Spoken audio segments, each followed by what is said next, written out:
nǹkan tí Ifẹ̀ fi wá popular ní káàkiri àgbáyé ní nǹkan ìṣẹ̀ǹbáyé Ifẹ̀. Nǹkan ìṣẹ̀ǹbáyé Ifẹ̀. bẹ́ẹ̀. Kí ni àwọn nǹkan ìṣẹ̀ǹbáyé yìí? Terracotta, àwọn nǹkan tí a fi amọ̀ mọ́. Terracotta. Tí a fi amọ̀ mọ́ àti àwọn nǹkan tí a fi idẹ ṣe, bronze. Amọ̀ àti idẹ. Bronze.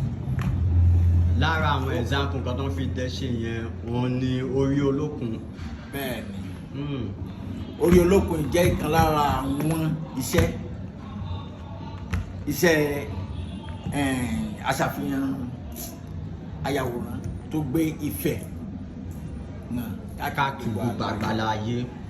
Àǹtí a ní ẹni tí ó ṣe iṣẹ́ yìí, one German ethnologist, à ń porúkọ ẹ̀ ní Leo Fribenius, tó wá sí Áfíríkà ní 1900. Olóṣè àwárí olókùn yẹn.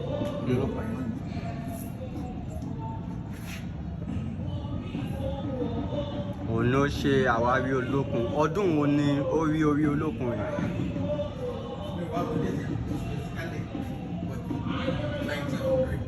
1900.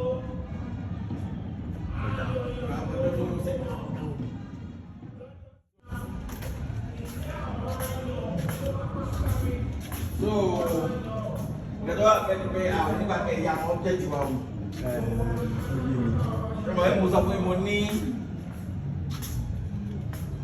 àwọn nǹkan ìṣẹ̀ǹbáyé tó gbé Ifẹ̀ náà ní orílẹ̀-èdè àgbáyé ní terracotta, àwọn iṣẹ́ tàfà machine, àwọn ara àwọn iṣẹ́ tàfà machine yẹn ni